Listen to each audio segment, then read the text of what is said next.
cual, ¿sí? La cual nos sirve para el análisis sísmico, les decía, para la componente lateral del sismo, ¿sí? La componente lateral, recuerden que el sismo puede tener más componentes, tiene más componentes, ¿no es cierto?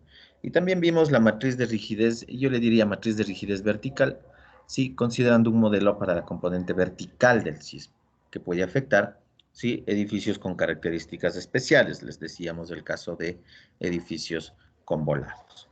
Entonces, ahora nosotros vamos a ver la condición más crítica, la condición común, diría yo, la que se maneja, pues, respecto al análisis sísmico, que es justamente ante la componente lateral. Diríamos, esta es la más crítica, ¿sí? Entonces, vamos rápidamente a ver el capítulo 6, que tiene que ver con el análisis estático, ¿sí? Análisis estático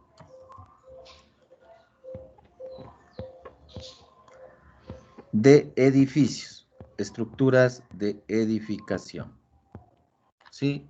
Estructuras de edificación.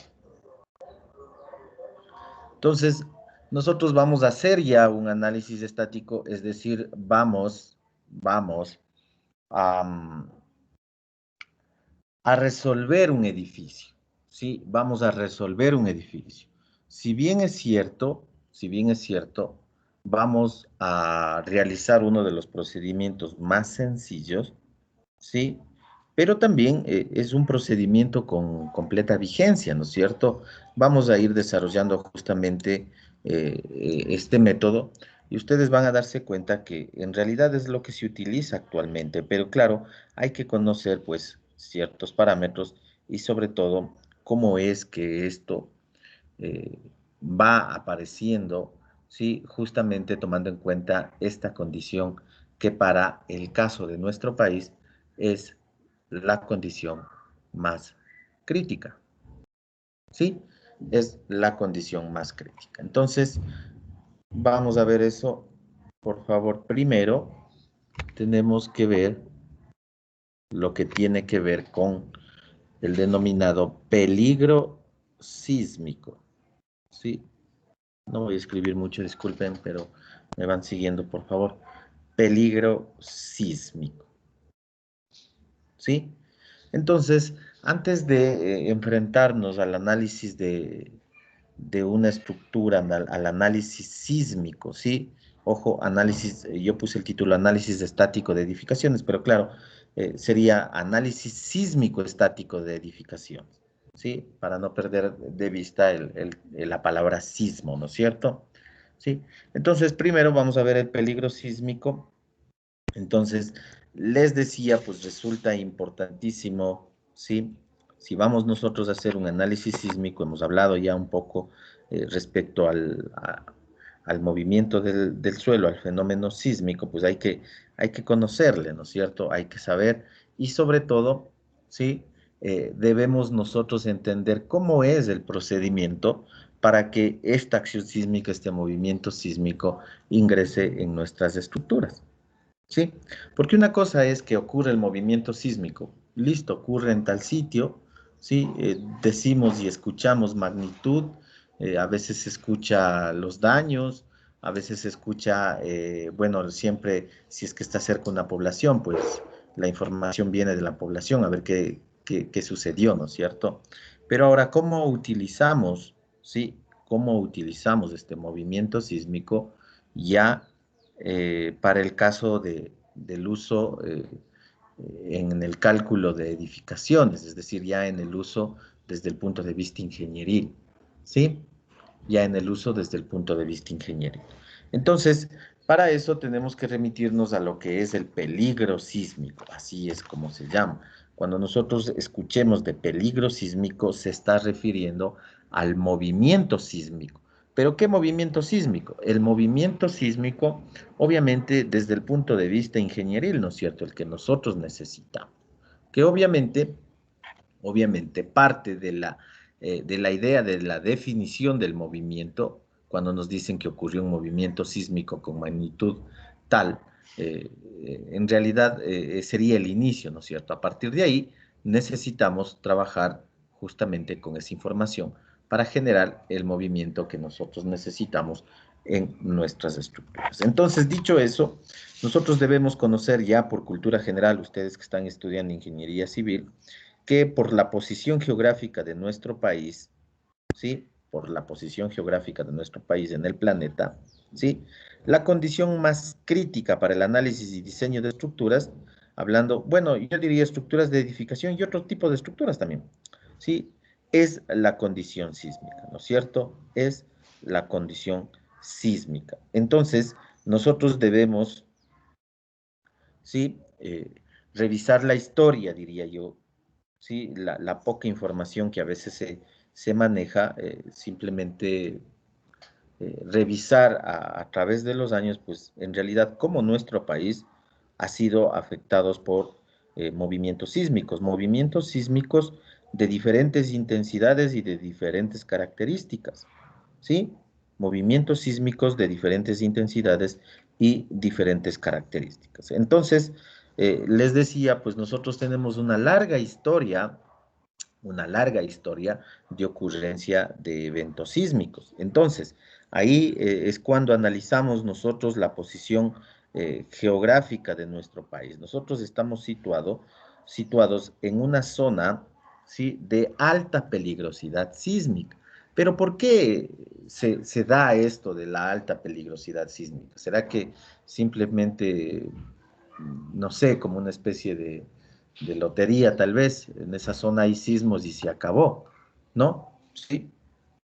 Entonces, nosotros debemos chequear justamente el porqué de estos, de la ocurrencia de estos eventos sísmicos, ¿no es cierto? Entonces, analizando ya desde el punto de vista de la geología, ¿sí? Nosotros nos encontramos situados en una zona, ¿sí? En una zona donde se da el límite de placas tectónicas, ¿sí?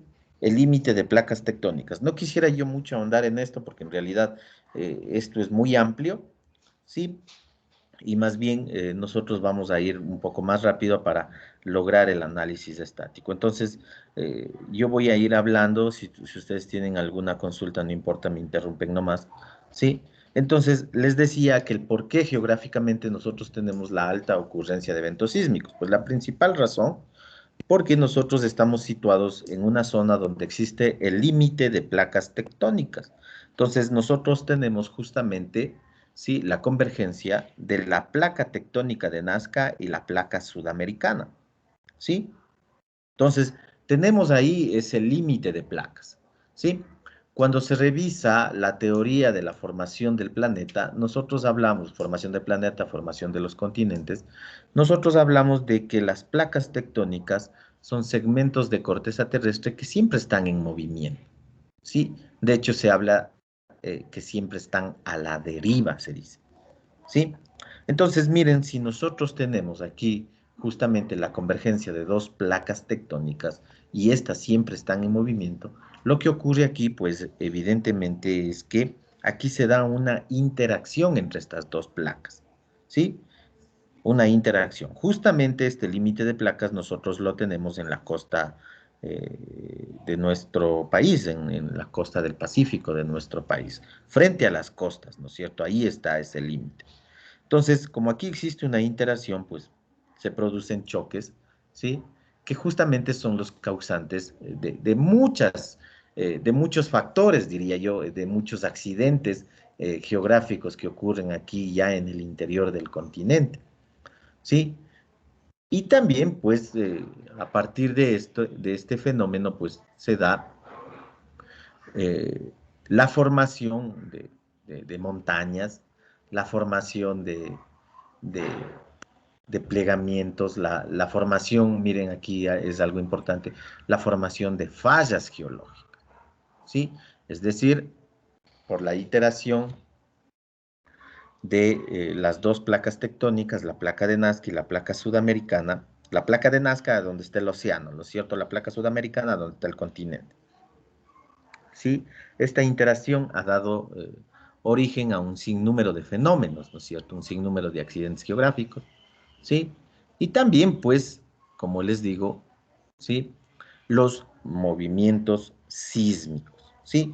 Entonces, debemos analizar nosotras, ¿sí? Lo que se conoce como fuentes sísmicas, ¿sí? Fuentes sísmicas.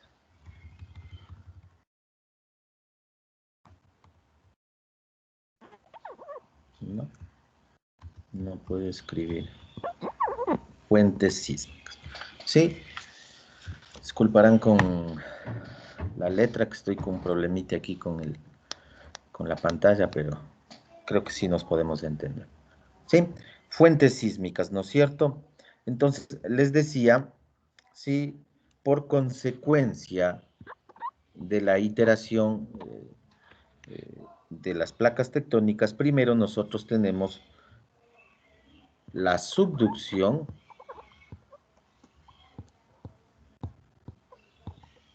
¿sí? Y luego también tenemos fallas geológicas, ¿sí? Fallas geológicas. Entonces, por este enfrentamiento de placas se generan estas famosas fuentes sísmicas, ¿sí? Fuentes sísmicas. Entonces tenemos el fenómeno de subducción y las fallas geológicas. Entonces, estos dos parámetros se dan justamente por la interacción de estas dos placas que les estoy mencionando, ¿sí? Entonces, para hablar del fenómeno de subducción, yo diría que es la principal fuente sísmica de nuestro país, ¿sí? Hablar del fenómeno de subducción, la principal fuente sísmica de nuestro país. ¿Qué es esto de la subducción? Simplemente el enfrentamiento de la placa de Nazca y la placa sudamericana. Una de las dos placas posee mayor rigidez, en este caso la placa de Nazca. Entonces, por ser más rígida, al enfrentarse con la placa sudamericana, ¿sí? Lo que hace es levantar a la placa sudamericana, ¿sí? Y se introduce hacia, diríamos, el manto, ¿sí? El manto, como recuerden esto deben haber escuchado ustedes cómo se compone el planeta, ¿no es cierto? Entonces tenemos la corteza terrestre y más profundo tenemos el manto. Entonces, ¿qué es lo que ocurre? Pues esta placa, ¿sí? Levanta a la placa sudamericana en su camino hacia el manto profundo, se dice. Entonces, este fenómeno se da justamente en nuestras costas, ¿sí? Este fenómeno se da justamente frente a nuestras costas. Entonces, evidentemente, si yo tengo ahí un enfrentamiento de placas tectónicas, pues voy a tener la generación de movimientos sísmicos. Y no solo la generación de movimientos sísmicos, como les decía, también nosotros vamos a tener, como les mencioné ya, la generación ¿sí? De montañas, la generación de plegamentos, de accidentes geográficos, ¿sí? Y miren la generación de fallas geológicas, es decir, las fallas geológicas que les apunté aquí como segunda fuente sísmica es consecuencia de la subducción. Pero ¿qué ha ocurrido? ¿Qué ha ocurrido con el pasar de los años, millones de años? Pues estas fallas geológicas que son de tipo local, ¿sí? Se manifiestan ya en el interior de la placa sudamericana. Estas fallas generan sus propios movimientos sísmicos. Entonces, ya específicamente vamos a tener un tipo de movimiento sísmico por subducción y otro tipo de movimiento sísmico por fallas geológicas, ¿sí? Si bien es cierto, las fallas geológicas consecuencia de la subducción, pero como les menciono, generan sus propios movimientos sísmicos, ¿sí? Entonces, los estudios de peligro sísmico sirven para la determinación desde el punto de vista ingenieril, ¿sí? El movimiento sísmico que debe utilizarse en el análisis y la modelación de estructuras, ¿sí? Entonces, rápidamente nosotros simplemente hablamos de que debemos cuantificar la acción sísmica, pero desde el punto de vista ingenieril, ¿sí? Porque si a ustedes le dicen, yo sé que es el punto de partida, y nuevamente voy a eso, ¿no es cierto? Si es que a ustedes le dicen, ocurrió un evento magnitud tal, digamos, en Pedernales, lo que ustedes deben recordar, ¿sí? Pero ¿qué hago con eso, no es cierto? ¿Cómo ingreso eso en mi estructura? ¿Me sirve eso? ¿Sí? O debo tener algún, no sé, método de transformación o algo para yo poderle utilizar como acción sísmica en mi estructura, en mi edificio. ¿Sí? Entonces a eso justamente es lo que se refiere. ¿Sí? Entonces los estudios de peligro sísmico sirven para la determinación desde el punto de vista ingenieril el movimiento sísmico que debe utilizarse en el análisis y modelación de estructuras. ¿Sí? En el análisis y modelación de estructuras. ¿Sí? Entonces, nosotros podemos decir y definir el peligro sísmico, ¿sí? Mediante la siguiente ecuación. Hablamos de la fuente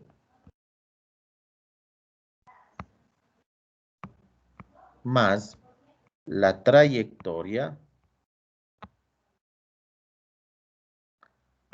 y más el efecto de sitio. ¿Sí? Fuente más trayectoria más efecto de sitio. Entonces debemos nosotros definir esto para poder determinar el peligro sísmico. Como les menciono, pues en realidad son estudios bastante completos y bastante complejos. Entonces, el peligro sísmico, sí, se basa en la definición de estos parámetros y siempre deben acordarse de esta ecuación, ¿sí? Entonces, cuando hablamos de peligro sísmico, ¿sí? Es el nivel de movimiento, ¿no es cierto? Nivel de movimiento,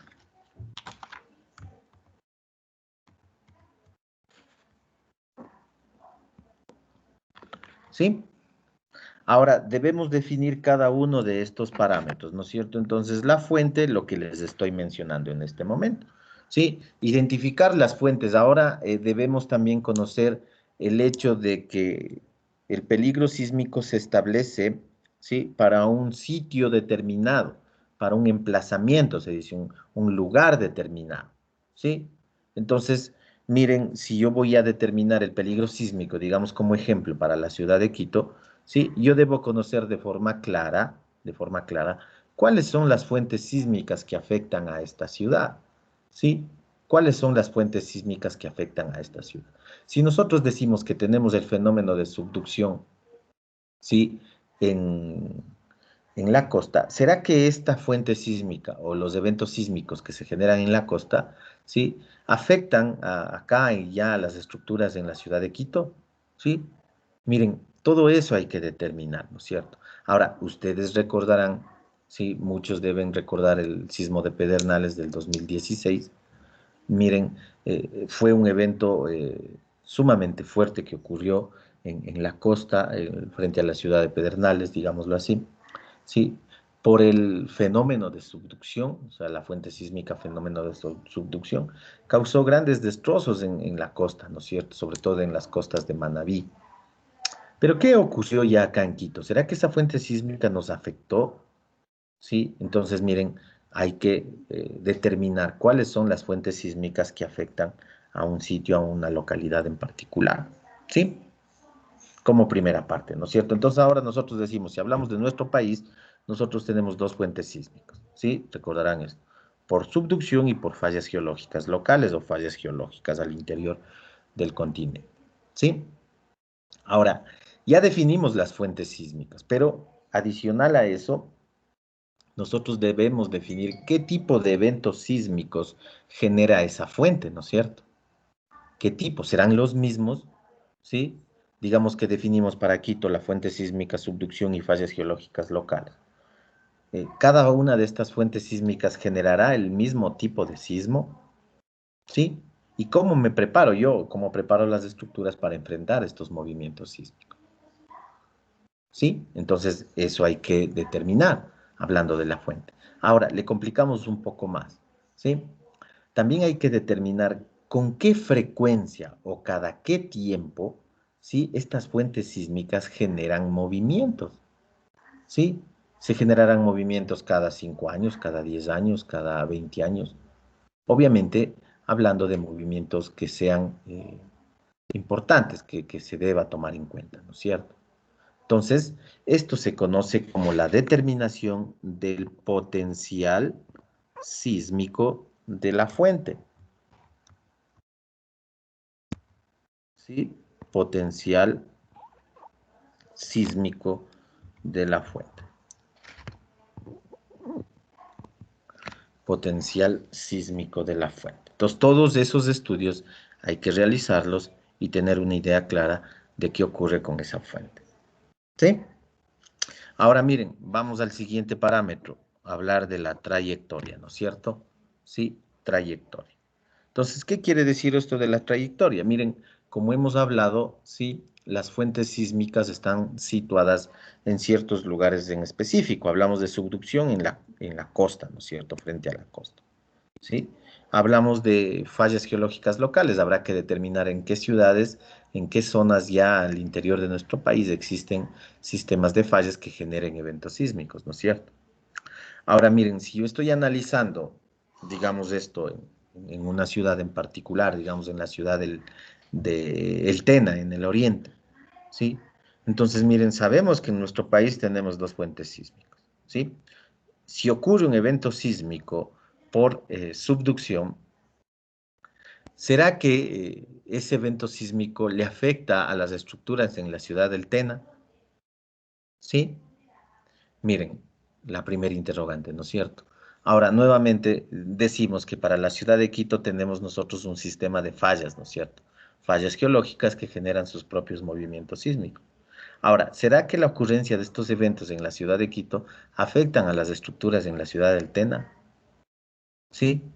Entonces hay que analizar qué pasa, ¿no es cierto? Desde el punto donde se genera el movimiento sísmico hasta mi sitio de interés, ¿sí? ¿Existe o no una disminución del movimiento? Sí, conforme me alejo de la fuente sísmica, conforme me alejo del punto donde se da el movimiento sísmico, ¿sí? Entonces, eso es lo que hay que analizar, lo que tiene que ver con la trayectoria, ¿no es cierto?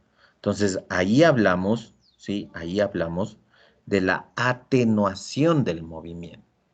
¿Qué quiere decir esto de atenuación del movimiento? Pues simplemente tiene que ver con el hecho de que el movimiento disminuye en función de la distancia. Es decir, si me voy alejando yo de la zona epicentral, de la zona donde se genera el movimiento. Entonces, hay que analizar también esa trayectoria, lo que tiene que ver, como les digo, con la atenuación del movimiento.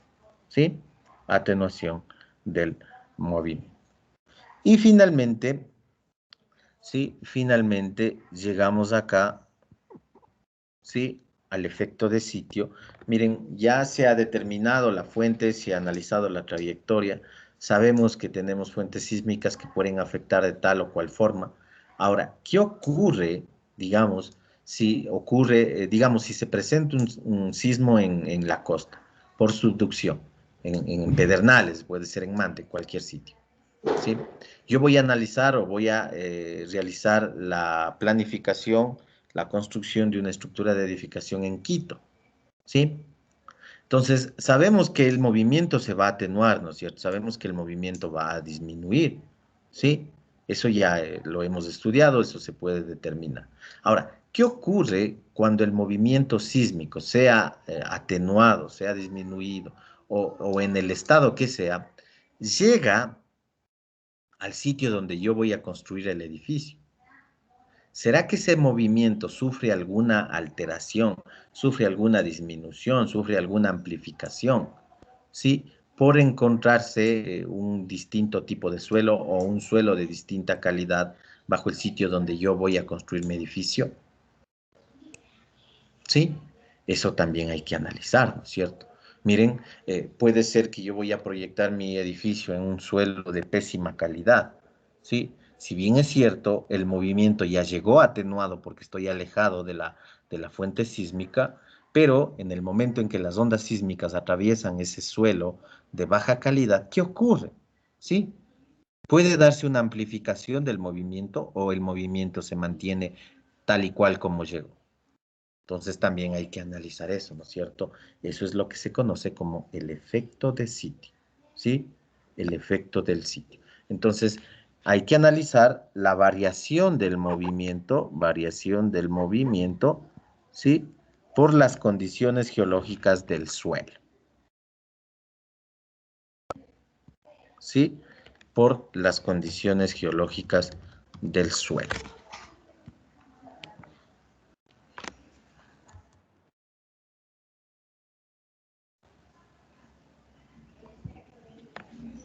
¿Sí?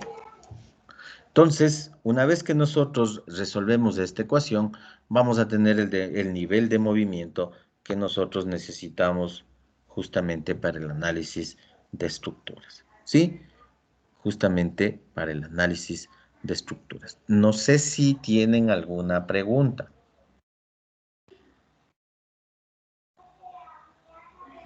No, No, ingeniero. ingeniero. Si me siguieron, por favor.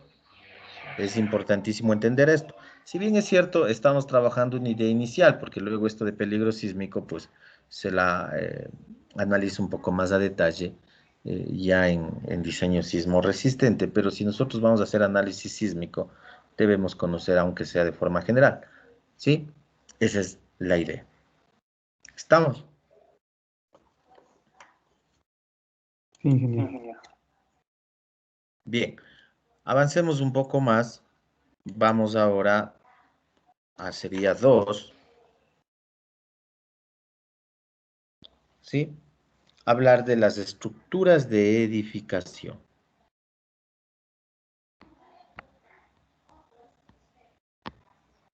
¿Sí? Estructuras de edificación.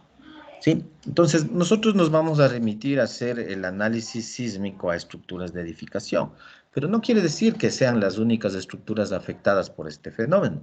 También hay otras estructuras que también hay que hacerlas, hay que verificarlas, ¿sí? Para la condición sísmica. ¿Sí? Dependerá, ¿no es cierto? Posiblemente no resulte ser tan crítica la acción sísmica, ¿sí? Digamos, en un puente, digamos, de un puente pequeño, ¿no? De características generales, los que se hacen comúnmente, ¿no? No esos grandes puentes, pero los que se hacen comúnmente, ¿no es cierto? Sí, si nosotros comparamos la acción sísmica en ese puente, ¿sí? Eh, creo que en comparación con una estructura, un edificio de 10, de 15 pisos, pues donde se va a ver la acción sísmica mucho más crítica va a ser en el edificio, ¿no es cierto? ¿Sí? En el edificio, ¿no es cierto? Entonces, eso hay que también tomar en cuenta. Adicional a ello, pues ustedes saben, un edificio de 10, 15 pisos, dependiendo su uso, va a estar habitado, va a estar usado por un gran número de personas, ¿no es cierto? Un gran número de personas. Ahora, si nosotros, como les decía, analizamos un puente, no quiero decir que no se haga el análisis, solo estoy haciendo unos ejemplos como para que ustedes se den cuenta dónde está la condición más crítica, sí, y más delicada, diría yo. Miren, si analizamos un puente de los puentes comunes que se hacen todos los días, por decir de alguna forma, no de las grandes estructuras de puentes, ¿no es cierto? Miren, puentes de luces de 5 metros, de 7 metros, de 10 metros, ¿sí? En realidad puede ocurrir el evento sísmico y posiblemente no hay nadie en el puente o sobre el puente, ¿no es cierto? Sí. Entonces, ¿dónde es obviamente que hay que ponerle mayor atención? Pues en el edificio de 15 pisos, ¿no es cierto? Ahora miren, ustedes saben, puede ser la condición más crítica de puentes, tal vez la creciente del río, ¿no es cierto? Donde puede destruir completamente el puente. Y la creciente del río, digámoslo así, para hablar de un edificio, pues posiblemente no le afecte tanto, ¿no es cierto? Entonces, eso hay que entenderlo también. Entonces, vamos a hablar, ¿sí? De las estructuras de edificación. Entonces, primero, siempre es bueno conocer un poco de cómo es que esto se fue dando, ¿sí? Eh, miren, en 1915, ¿sí? 1915, en Japón,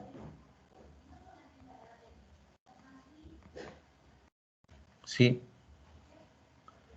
Un ingeniero de nombre Naito, ¿sí? Empezó a realizar sus diseños, ¿sí? De estructuras de edificación, ya tomando en cuenta la acción sísmica, ¿sí? Ya tomando en cuenta la acción sísmica. ¿Qué quiere decir esto? Pues que en realidad, hablemos de edificios de los años 1900, pues en realidad no se conocía de forma clara, de forma adecuada, el efecto del sismo, ¿sí? Y muchos edificios, pues únicamente eran diseñados para cargas gravitacionales, que eso sí, evidentemente por la ley de la gravedad, pues es que lo que se podía eh, determinar de forma clara, ¿no es cierto? Sí, determinar de forma clara.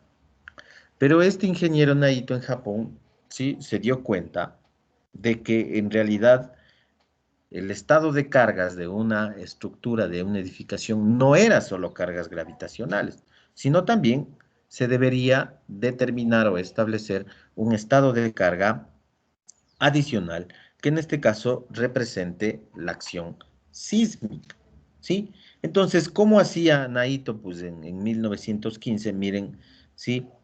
Modelaba o consideraba las acciones sísmicas como fuerzas horizontales, ¿sí?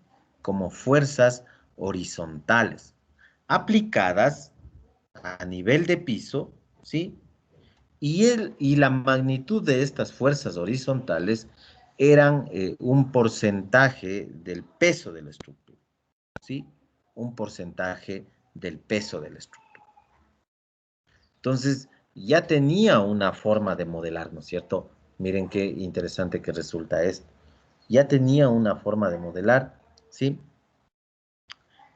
Ya se consideraba la acción sísmica, miren, como una fuerza. Sí, en el momento en que nosotros ya aplicamos una fuerza, solucionar desde el punto de vista matemático, pues en realidad no es una complicación, pero llegar al hecho de modelar como una fuerza horizontal, eso fue evidentemente un gran paso, ¿no es cierto? Sí, miren, las estructuras de Naito se pusieron a prueba en el terremoto de Tokio, sí, en el terremoto de Tokio, que ocurrió en 1923.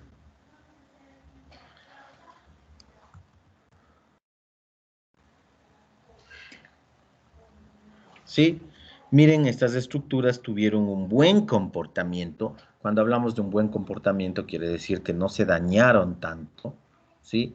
Es decir, se comportaron de forma adecuada en el terremoto de Tokio de 1923, ¿sí? Y como les digo, pues recién se hablaba de esto, ¿no es cierto? Del hecho de incluir un nuevo estado de carga a las estructuras, a las edificaciones.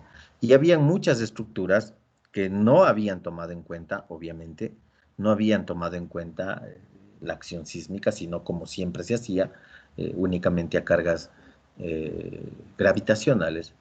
Miren, y todas las estructuras las cuales estaban diseñadas únicamente a cargas verticales, a cargas gravitacionales, colapsaron. Y las estructuras diseñadas por Naito, pues, como les digo, tuvieron un comportamiento adecuado. ¿Sí? Tuvieron un comportamiento adecuado. Entonces, aquí se habla a través de la historia que es el inicio de esto de considerar otro estado de cargas adicional al gravitacional en las edificaciones. ¿Sí? Miren, en 1919 se dice que se publica el primer código de diseño sísmico del mundo.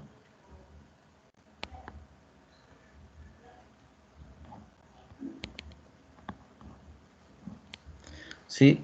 Primer código de diseño sísmico del mundo. Entonces, ¿qué quiere decir esto? Pues, en realidad, si Naito empezó a modelar la acción sísmica en las estructuras de edificación, pues esto no puede quedar a libre elección, ¿no es cierto? Sí, porque nosotros hablamos de que la acción sísmica afecta a todo un sitio, a todo un emplazamiento, ¿no es cierto? A toda una localidad, ¿sí? Entonces, pensar de que esto puede quedarse a, a- a discreción de las personas que intervienen en el análisis y diseño de estructuras, pero en realidad no es adecuado, ¿no es cierto? ¿Sí?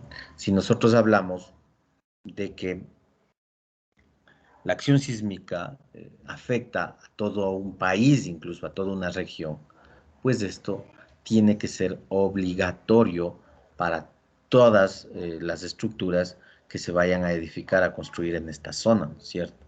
Entonces, por eso se habla lo que les menciono del código, ¿no es cierto? Entonces, cuando nosotros vamos a hacer análisis sísmico, tenemos que referirnos a un código, a una norma que rige en una localidad determinada, justamente para que todas las estructuras consideren la acción sísmica, ¿sí? Por lo menos de la forma que está establecida en los códigos. Es decir, esto no puede simplemente quedar a discreción, ¿no? Es decir, yo no voy a tomar en cuenta las acciones sísmicas, no es así, ¿no es cierto? Para el caso de cargas gravitacionales es un poco a discreción, yo diría que sí, sí, posiblemente usted tome en cuenta las cargas mínimas, sí, que existen, pero adicional usted le puede poner una carga más, otra carga, porque ahí le voy a poner una máquina, porque ahí le voy a poner algo, sí, ya dependerá, ¿no es cierto? Pero en cambio, en la modelación, en la consideración de la acción sísmica, pues esto no puede quedar a que usted diga yo sí le pongo o no le pongo, sino más bien tiene que ser una norma general para todas las estructuras en el sitio donde se van a construir. ¿Sí? Entonces, se vuelve necesario contar con una normativa que rija una localidad, un emplazamiento, ¿sí? Incluso podríamos decir todo un país, una región, ¿no es cierto? Obviamente tomando en cuenta el peligro sísmico que afecte a esta zona, a esta región, ¿sí? Miren, en nuestro país nosotros contamos, ¿sí? Con la norma sísmica, la vigente, la NEC actualización en 2015, NEC 15, ¿sí? En la cual se especifica, miren, esto es importante, los requisitos mínimos, ¿sí? Los requisitos mínimos que deben tomarse en cuenta para justamente considerar la acción sísmica en el análisis y diseño de estructuras. ¿Sí? Estamos, no sé si tienen alguna pregunta. Inge, una Una consulta. consulta ¿De de qué qué norma se basa la pasa NEC la NEC. 15? ¿De qué otro país? En realidad, de algunas normas, ¿no? Sí, hay ciertos parámetros que toman en cuenta estudios publicados en la región, publicados en Latinoamérica, pero en general no diría yo que es una copia, ¿no? No estaría bien. Pero hay muchos parámetros que son base, ¿sí? Que son importantísimos, que son réplica de códigos americanos, ¿sí? De códigos americanos. Y diría yo, bueno, los parámetros más importantes, ¿no es cierto? Porque de ahí luego ya sí se va adaptando a nuestra realidad, ¿sí? Pero tampoco es que sea esto como decir, miren, la norma NE 15 es hace 6 años, 5 años, ¿sí? Que es lo último, o sea, que se tiene parámetros, pues, o sea, de estudios últimos o lo que fuere, ¿no? No, hay muchas cosas que incluso los códigos americanos obviamente mantienen, sí, y que son parámetros fundamentales, mantienen también ya de estudios de hace muchos años, ¿no es cierto? Hablamos de los años 90, de los años 95, 96, que se mantienen hasta ahora, ¿sí? Porque muy posiblemente pues están bien eh, determinados y sobre todo pues tienen completa vigencia. Ojo que esto se tiene que seguir estudiando de forma continua, ¿no es cierto? Sí, no podemos decir este código es 2015 y es infinito y su vigencia es infinita, ¿sí?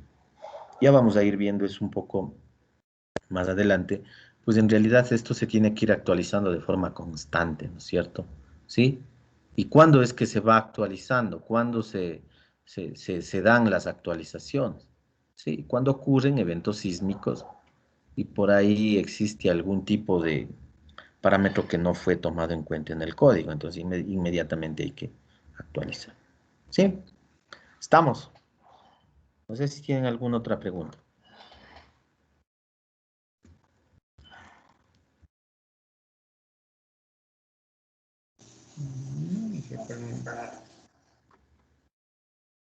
¿No? Bueno, Sí. dígame, dígame.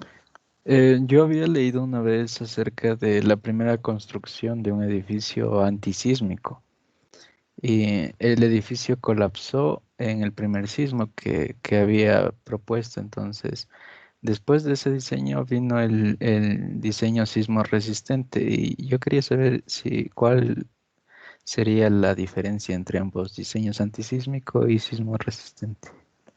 Ah, bien. Es una muy buena pregunta y vamos a ir un poco hablando de eso. Sí, miren, en el momento en que nosotros decimos que vamos a determinar el nivel de movimiento, ¿no es cierto? Miren, aquí vengo, ¿no es cierto? Decimos vamos a determinar con un estudio de peligro sísmico el nivel de movimiento, el que yo debo utilizar, ¿no es cierto? Listo, ese nivel de movimiento es que el que va a ingresar a mi estructura, a mi edificio. ¿Qué es lo que yo tengo que hacer con mi estructura, con mi edificio? Tengo que neutralizar este nivel de movimiento, ¿no es cierto? Cuando ocurre el nivel de movimiento, pues yo tengo que tener una estructura lo suficientemente fuerte, digamos así en términos generales. ¿Para qué? Para que se da el movimiento sísmico y mi estructura resista, ¿no es cierto? Eso como primera cosa, ¿no es cierto? Entonces, miren, si yo digo que determino mi nivel de movimiento y voy a diseñar mi estructura de tal forma, ¿sí? De tal forma que cuando ocurra el nivel de movimiento que yo establecí, ¿sí? Ahí se puede hablar incluso del nivel de movimiento de diseño, ¿no es cierto? ¿Sí? Miren, cuando ocurra el nivel de movimiento que yo establecí para esa estructura, ¿sí? Mi edificio, ¿sí? No presente ningún daño. Entonces, miren, yo determino, ¿sí? Yo determino el nivel de movimiento de diseño para el sitio donde yo voy a hacer mi edificio, ¿sí? Ocurre el evento sísmico y mi estructura no sufre ningún daño. ¿Qué será eso? Ahí viene la palabra, ¿no es cierto? Eso es antisísmico. Entonces, ocurre el sismo que yo determine, pues y mi estructura no tiene ningún daño, ¿sí? Antisísmico. Porque viene el sismo y no se daña. Ahora, hay que entender también el hecho de que cómo se disipa la energía del sismo, ¿sí? Cómo se disipa la energía del sismo que ingresa en mi edificio, ¿no es cierto? ¿Cómo le hago desaparecer? Porque hagan cuenta ustedes, ¿sí? Miren, y eso es un ejemplo bien práctico. Hagan cuenta ustedes que tienen un edificio tan resistente, ¿sí? Tan resistente que cuando viene el evento sísmico, en realidad mi edificio ni se mueve, porque es demasiado fuerte, demasiado resistente. Entonces ocurre el movimiento sísmico en mi edificio, o sea, en realidad está ahí tan fuerte que ni se mosquea, si cabe el término, ¿sí? Ni se mueve. Eso sería algo antisísmico, ¿no es cierto? Ahora, pero esto será un comportamiento adecuado. ¿Sí?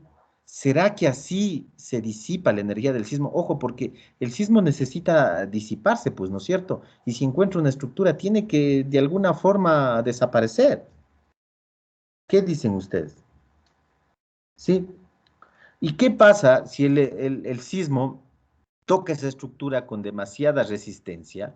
¿Sí? Que en realidad ni se mueve. ¿Sí? ¿Qué es lo que ocurre? ¿Se podrá disipar esa energía? ¿Sí? No. ¿Resultará más sencillo disipar la energía? No, no es cierto. Sí. ¿Y qué consecuencias tiene ese edificio con demasiada resistencia? Como es tan fuerte, que en realidad ni se mueve, ¿qué pasa si por ahí algo intenta moverse? El edificio con mucha resistencia se vuelve frágil, ¿no es cierto? Como un cristal, ¿sí? Entonces, el evento sísmico puede provocar un mínimo movimiento, ¿sí? Pero como el edificio tiene tanta resistencia, se vuelve frágil. Y eso puede ser causa de lo que usted leyó, de que el edificio se desplomó, de que el edificio se derrumbó. Ahora, cuando nosotros hablamos, en cambio, de un edificio sismo resistente, ¿sí? Ya no es antisísmico, es sismo resistente, es decir, resiste la acción del sismo. Entonces, ¿qué es lo que tenemos que procurar ahí? Tenemos que procurar que nuestro edificio, ¿sí? Pueda disipar la energía del sismo, ¿sí? Es decir, no nos interesa que ni siquiera se mueva. Ese no sería un comportamiento adecuado, ¿sí? Sino mi edificio pueda disipar la energía del sismo. ¿Cómo va a poder disipar la energía del sismo? En realidad hay algunas alternativas, pero la clásica, la común, ¿cómo? A través de deformaciones, ¿no es cierto? Entonces yo tengo que darle a mi edificio capacidad para deformarse, ¿sí? Entonces, si yo le disminuyo la resistencia, no necesito que sea tan resistente, pero en cambio sí tiene que tener capacidad para deformarse, ¿sí? Entonces ocurre el evento sísmico y mi edificio tiene que tener capacidad de deformarse, ¿no es cierto? ¿Sí? Entonces, si tiene capacidad de deformación, a partir de estas deformaciones, ¿sí? A partir de estas deformaciones, ¿sí? Se va a disipar la energía del sismo, ¿sí? Claro que el hecho de las deformaciones también es un mundo, ¿no? Y eso es lo que un poco vamos a ver con ustedes, ¿sí? Miren, esto se conoce como, ya vamos a ver más adelante, pero les menciono, vale la pena la pregunta que me hicieron, ¿no es cierto? Entonces, miren, entonces, ¿hasta dónde yo tengo que permitir al edificio que se deforme? Deformaciones elásticas, deformaciones plásticas, ¿sí? Entonces, en función de esto, miren, se establecen las normas, lo que se conoce como filosofía de diseño, diseño sismo resistente. Entonces, ahí yo es donde voy a establecer las bases de hasta dónde debo permitirle que el edificio se dañe, se deforme, perdón, no se dañe, se deforme, ¿sí? Y si tiene o no capacidad de disipar la energía del sismo. ¿Sí? Ahora, claro, si nosotros tomamos en cuenta los materiales que se utilizan en estructuras, ¿sí? En estructuras de edificación, hormigón armado, estructuras de acero pueden ser, es obvio que no se manejan materiales elásticos, ¿no es cierto? ¿Sí? En realidad la capacidad de los materiales dentro del rango elástico pues es demasiado limitada. Entonces puede ser que sí se admita que los materiales entren en el rango plástico. Y cuando hablamos de rango plástico, estamos hablando ahí de deformaciones permanentes, ¿sí? Dicho también de otra forma, estamos hablando de daño en las edificaciones, ¿sí? Entonces, un diseño sismo resistente puede incluir daño en las edificaciones. Que este daño tiene que ser controlado, obvio, pero puede incluir daño. Y de esa forma se disipa la mayor energía del sismo. ¿Sí? Estamos. Sí, gracias. No sé si tienen alguna otra pregunta. Miren que este tema es súper interesante. Es muy amplio, ¿sí? Pero también a ustedes les presento eh, bastante general porque esto hay que complementarlo en diseño sismo resistente. ¿Sí? Estamos.